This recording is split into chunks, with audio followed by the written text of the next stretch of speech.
Olá, hoje vamos falar de inovação, empreendedorismo, economia limpa, criatividade e muito trabalho.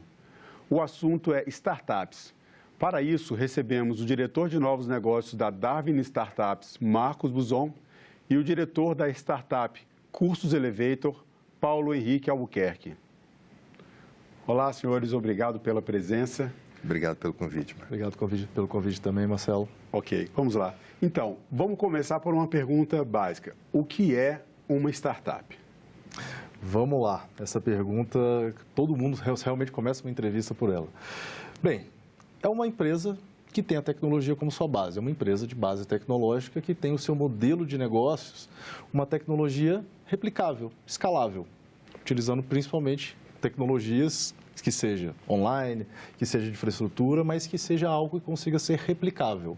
Ou seja, tenha recursos recorrentes, um modelo de negócio que você tenha proventos recorrentes, ou seja, você não precisa, digamos assim, não é um modelo de serviço, como um consultório ou, por exemplo, um escritório de advocacia, onde você ganha por hora. E sim, como você tem um produto na internet, como o Spotify, como o Netflix, você pode baixar e seus lucros, sua receita é recorrente, independentemente da sua hora homem.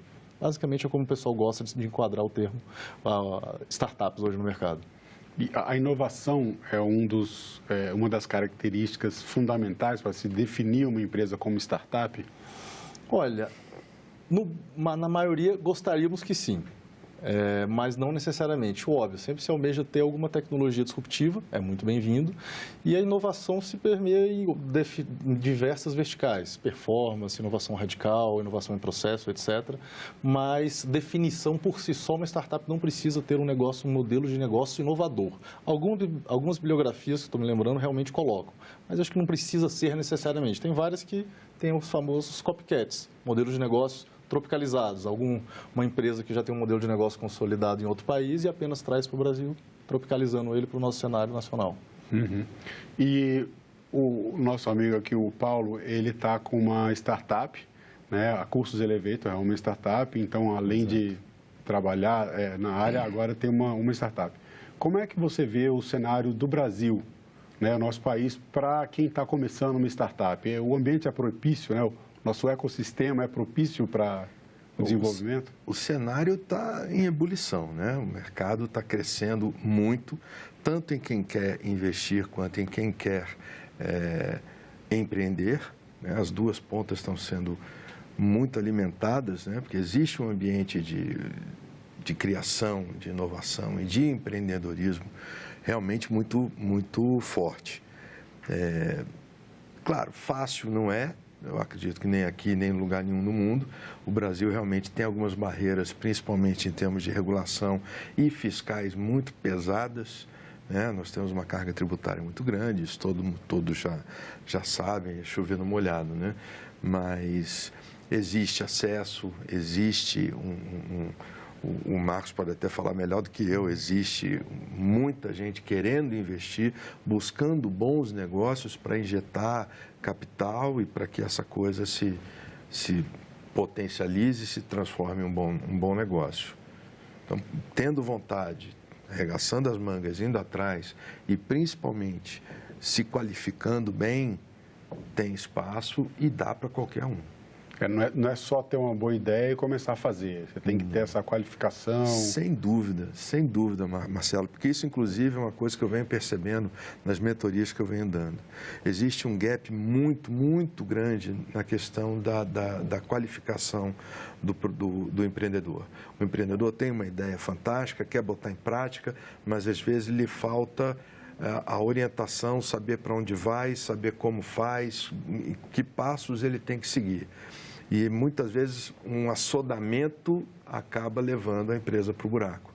Uma vez eu estava até conversando com alguns investidores que me disseram que o maior problema do empreendedor é a execução.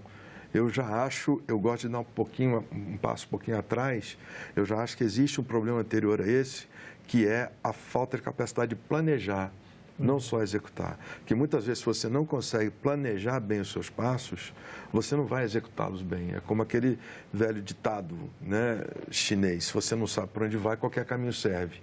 Então, se você não tem a qualificação, se você não faz cursos, se você não lê, se você não assiste palestras, eventos, se você não acompanha, você tem muita dificuldade, principalmente nos primeiros passos.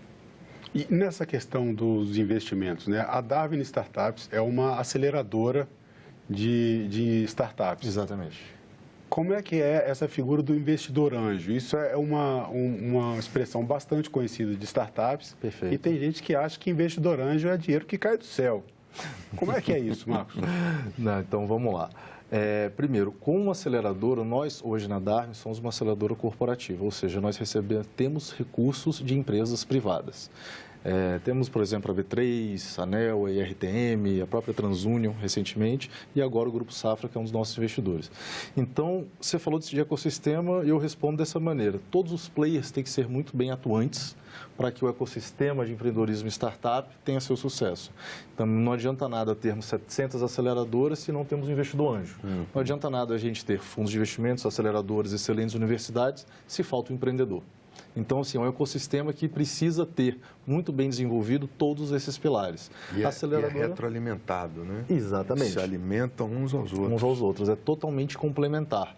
Então, quando você pega ecossistemas mais maduros, principalmente em termos de empreendedorismo, de exemplo, Israel, Estados Unidos, você tem todas as fases da cadeia de uma startup, do ciclo de uma startup, desde o nascimento da ideia, que seja até um IPO, ou pelo menos a consolidação dessa empresa no mercado, você tem todos os mecanismos de investimento de suporte bem evoluídos e maduros.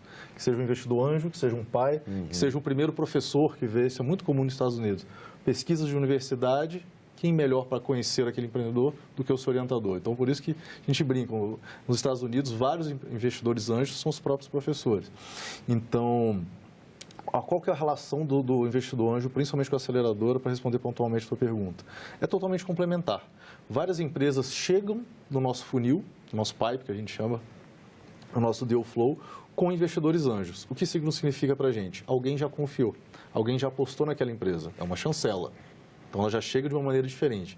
E algumas empresas continuam precisando, mesmo após o nosso aporte financeiro, que seja de um smart money, que seja de um contato, que seja alguém experiente, como colocou aqui agora, foi a questão da mentoria. Então, como é que a gente pode colocar? Todo mundo é complementar, é um ecossistema. A gente se retroalimenta, a gente precisa de todos precisam atuar para que a gente tenha sucesso em coletivo. Então, o investidor anjo, ele pode ser tanto um investidor financeiro quanto um mentor, um investidor nesse sentido, mais de direcionar, de ajudar a startup a encontrar o seu caminho? Aí a gente gosta de fechar uma terminologia que é a seguinte: investidor anjo é quem aporta, entrou no risco, consolidou o investimento financeiro. Se ele apenas é um mentor, às vezes utiliza um mentor, advisor, às vezes algum advisor tem uma porcentagem da empresa pelo know-how, pelos contatos, pela expertise que ele está transmitindo para a empresa, mas se ele é titulado investidor anjo, foi feito um aporte financeiro na empresa. Isso é uma terminologia que a gente utiliza no nosso meio. Isso acarreta, claro, obrigações, né? A partir do momento que você recebe investimento, alguém está confiando na sua startup, não é um dinheiro para você brincar, enfim. A pessoa que investe quer algum retorno também. Sem dúvida, sem dúvida. E isso exige uma grande responsabilidade do empreendedor. É por isso que eu gosto de bater na tecla que o empreendedor ele tem que se qualificar, porque a partir do momento, principalmente quando ele recebe um dinheiro de terceiro, aí que a coisa fica muito mais séria do que já é. Porque você tem obrigações e responsabilidades para com o investidor. Seja, como o Marcos falou, seja o pai, né, o patrocínio, seja quem for.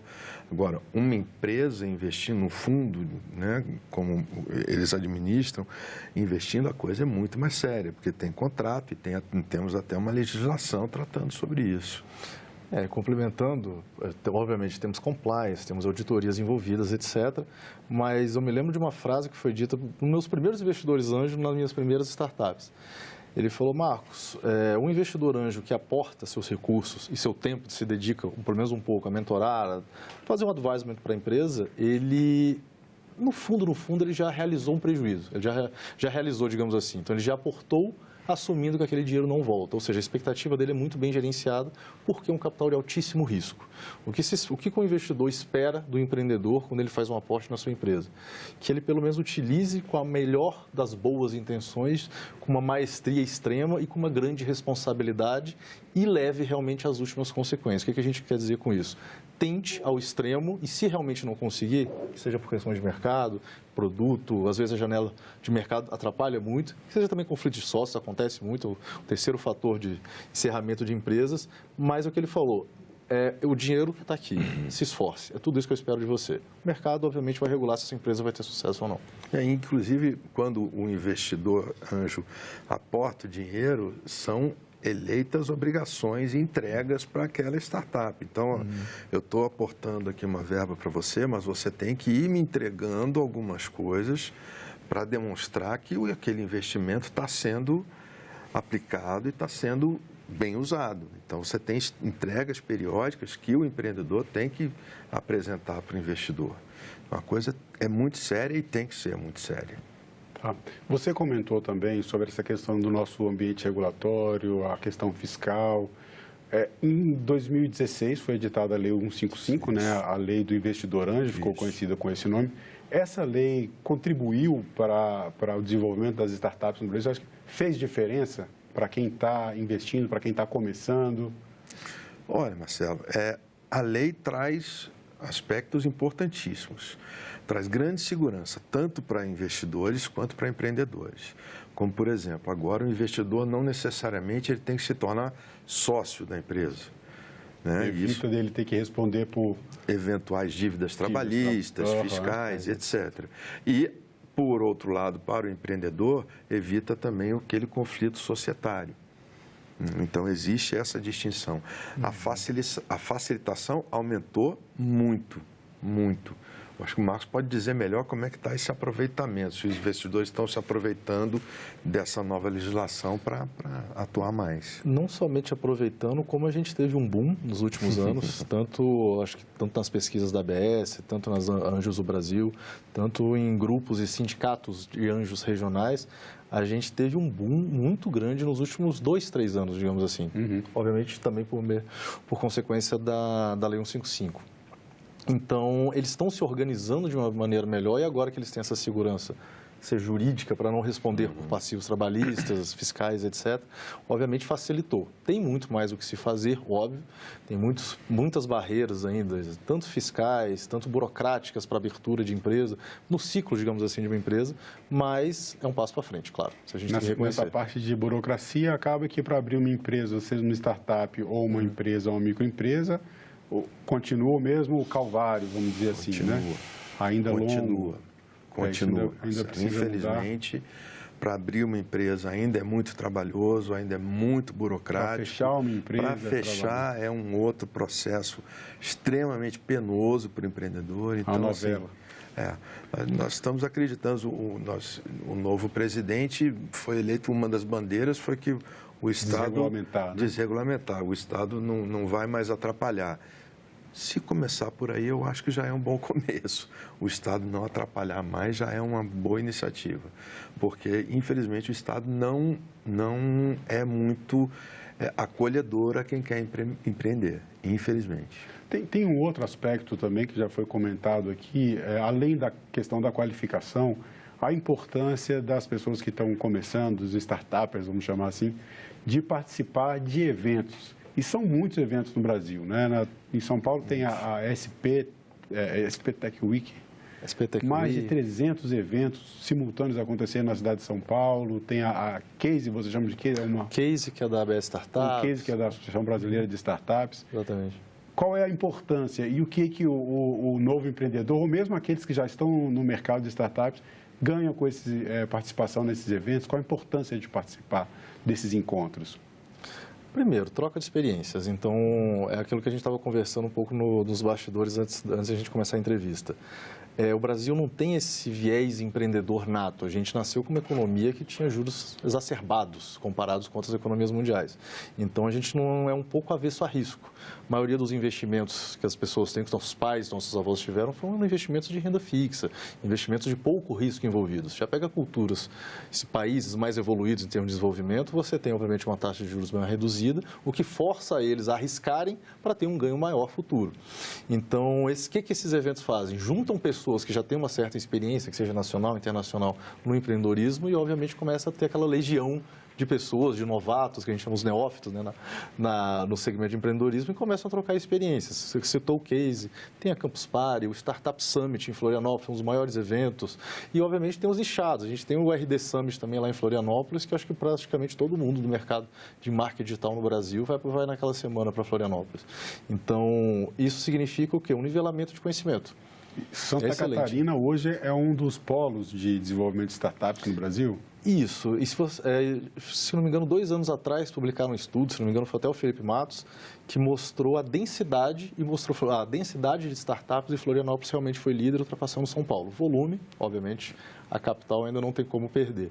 Mas Florianópolis, em termos de saque, de empresas, de solidez de ecossistema, de sinergias, digamos assim, aspectos complementares, universidades, polos tecnológicos, instituições, empreendedores, principalmente, foi aquilo que a gente estava falando, não adianta nada tudo se mover para frente, se estruturar e a gente não ter o principal, os empreendedores e os desenvolvedores.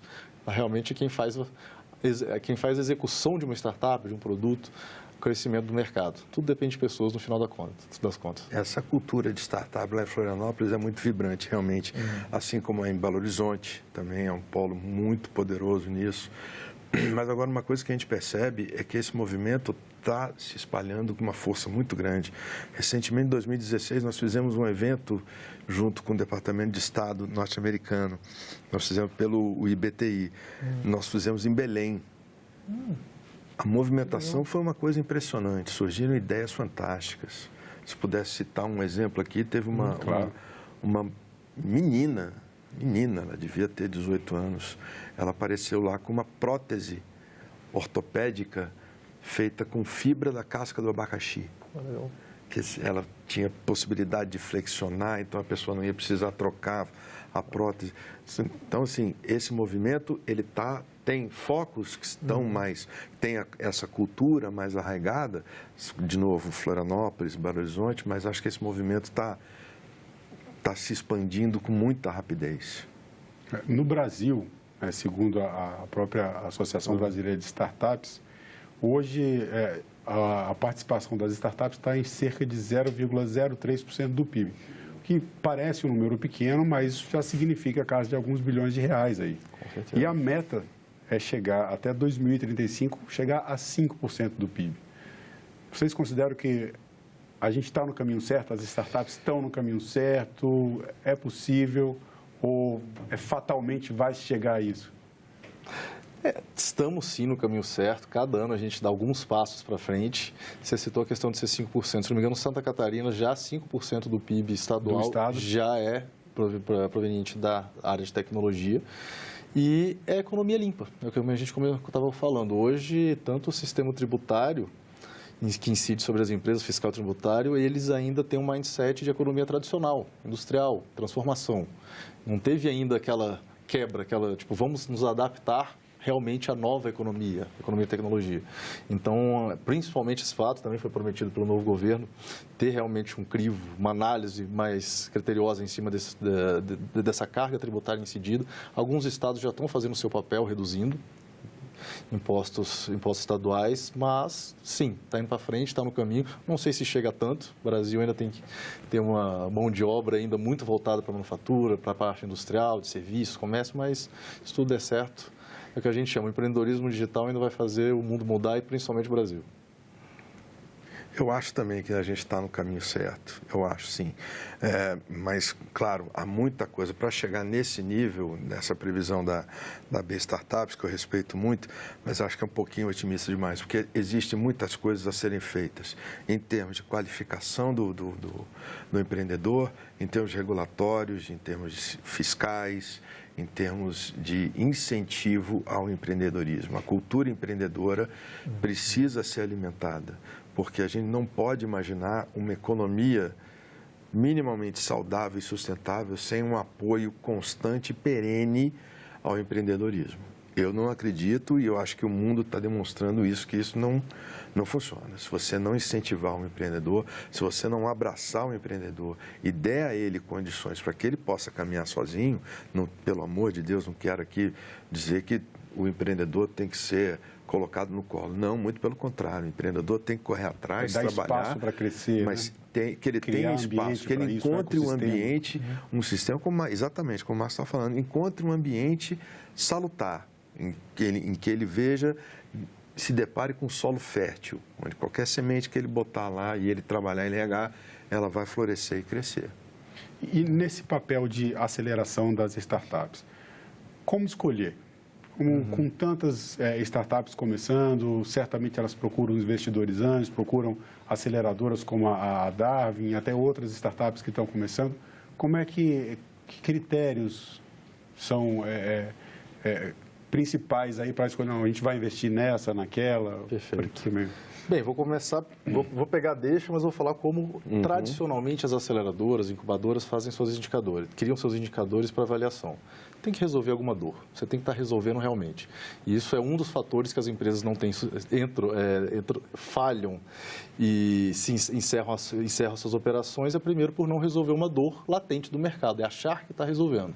Segundo um estudo que eu li 2 anos atrás, se não me engano foi até publicado pelo Sebrae, é a questão de embargos, barreiras, regionalismo, principalmente regulações envolvidas ao mercado. E a terceira é um conflito de sócios. Então, vamos lá para você entender quais são os critérios. Primeiro, obviamente, se avalia produto, se avalia se está resolvendo alguma dor, se avalia o mercado, estágio de maturidade, barreiras tecnológicas, isso são os indicadores tradicionais. A Darwin, ela tem uma visão bem diferenciada desse mercado e principalmente no processo de avaliação. O nosso processo de avaliação é focado no empreendedor.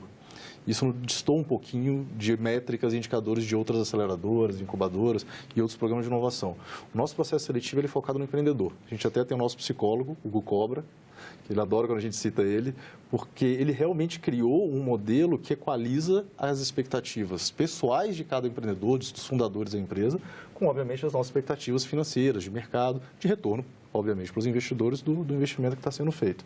Então, é o que a gente sempre comenta, assim, vulgarmente falando, nos corredores, a gente avalia 90% o empreendedor, se ele realmente está comprometido, se ele tem, digamos assim, alguma relação direta com o modelo de negócio, que ele é um compromisso de vida dele, é algo que ele realmente quer entregar para a sociedade, ou é um compromisso meramente frívolo, digamos, financeiro, que em qualquer barreira ele vai desistir.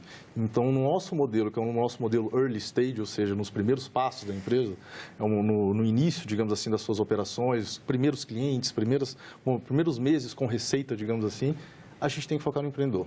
Então, normalmente o pessoal lembra a Darwin, aquela aceleradora que realmente junta os melhores empreendedores no mesmo pool, no nosso portfólio. É mais ou menos assim que a gente faz hoje e a gente está se provando um modelo com muito sucesso. Um bom caminho, então, é apostar em quem realmente faz a startup, que é o empreendedor. É claro. A gente costuma, nas mentorias que eu dou e nos eventos que a gente organiza, a gente resume um pouquinho isso que o Marcos está falando. A gente diz o seguinte: gente, o empreendedor quer saber de 3 coisas. Primeiro, qual o problema que você quer resolver, como você vai resolver esse problema e como você vai ganhar dinheiro. Se essa solução vai trazer dinheiro. Se você conseguir responder bem essas 3 perguntas e as respostas evidentes forem interessantes, você já vai abrir o olho do investidor para você. Se você não tem um problema para resolver, esquece, não tem mais espaço para coisas que não vão resolver uma dor, como o Marcos estava falando. Não vão resolver uma dor, um problema para a pessoa. E esse problema tem que ser grande e tem que afetar muita gente. Porque senão... vai cair no lugar comum, né? Cai no lugar comum, exatamente. A maioria das empresas acham que estão desenvolvendo um produto para alguém. Acham que estão resolvendo uma dor de mercado. Aí eu lembrei agora, 70% das empresas acham que estão desenvolvendo produtos resolvendo alguma dor. E por isso elas deixam de existir num curto espaço de tempo. Exatamente. 20% por questões tributárias, fiscais, regulatórias de mercado e 10% conflito de sócio. Então, mais ou menos é por isso o encerramento das startups, pelo menos no seu primeiro ou no segundo ano. Exatamente. E assim, outra coisa que a gente fala muito para os empreendedores, não ame a sua ideia, ame o problema. Exato. Você tem que se apaixonar pelo problema, não pela sua ideia. Para buscar soluções, que é o que vai... Exatamente, porque se você se apaixona pela sua ideia, às vezes você não consegue perceber que ela não está dando certo. E aí a gente fica naquela história que eu sou brasileiro, não desisto nunca. Tem uma cilada muito grande nisso. Porque às vezes é melhor, você tem que desistir. Não é nem melhor você desistir, você tem que desistir. Ou você pivota, como a gente diz, muda o escopo da ideia, ou você abandona. É o mal de se apaixonar, ficar apaixonado pela ideia. Você tem que se apaixonar pelo problema. Tá certo. A gente tem pouco tempo agora para encerrar a nossa entrevista. Eu vou pedir para que cada um apresente o endereço eletrônico. Para quem quiser conhecer a Darwin Startups. darwinstartups.com. Lá vocês vão encontrar todas as informações. A gente tem um material muito legal no nosso blog que fala sobre tanto processo seletivo, investimento anjo, como funciona o processo de aceleração, o que a gente entrega como corporate venture. E a gente sempre está aberto a novos projetos, não ideias, né? Porque a nossa tese é que a gente já pega uma empresa nos seus primeiros dias de receita, ou já, obviamente, com um produto já aderente ao mercado, ou seja, um produto market fit, que é a terminologia que a gente utiliza. E a gente sempre está à disposição. A gente hoje está com unidades em São Paulo e Florianópolis. Então, estamos de portas abertas. É o nosso trabalho, digamos assim, nos conectar com bons empreendedores e realmente penetrar nesse ecossistema, sendo um pilar, digamos assim, no empreendedorismo nacional. Se você me permitir, eu queria dar 2 endereços eletrônicos. Pois não? Um é do Instituto Brasília de Tecnologia e Inovação, que é um lugar espetacular, que a gente tem uma incubadora internacional, é ibti.org.br. Certo. Convido a todos a acessar, a conhecer. Desculpa, a gente está na tela agora com cursos... Me tem também Elevator, o Cursos Elevator, que é a sua startup. que é a minha startup, que eu estou trabalhando justamente nessa qualificação de potenciais empreendedores. Que é cursoselevator.com.br. E o Instituto Brasília de Tecnologia e Inovação. Tá. O site é ibti.org.br. Tá, aí o nosso espectador, ibti.org.br. Obrigado. Esse não apareceu na tela, mas fica aí mais uma dica, mais um portal para quem quer empreender, para quem quer começar a sua startup. Aí a dica do nosso convidado aqui, o Paulo Henrique Albuquerque. Obrigado, Marcelo. Bom, Paulo Henrique e Marcos Buzon, muito obrigado pela presença de vocês e sucesso nas startups aí pelo Brasil inteiro. Obrigado pelo espaço. Cara, valeu também. E se você quiser baixar, rever ou compartilhar o link desse programa, é só visitar a nossa página na internet, senado.leg.br/TV, ou então o canal da TV Senado no YouTube. E se você quiser fazer algum comentário, crítica ou sugestão de pauta, por exemplo, ligue grátis para 0800 61 2211. Obrigado pela atenção e até o próximo Cidadania.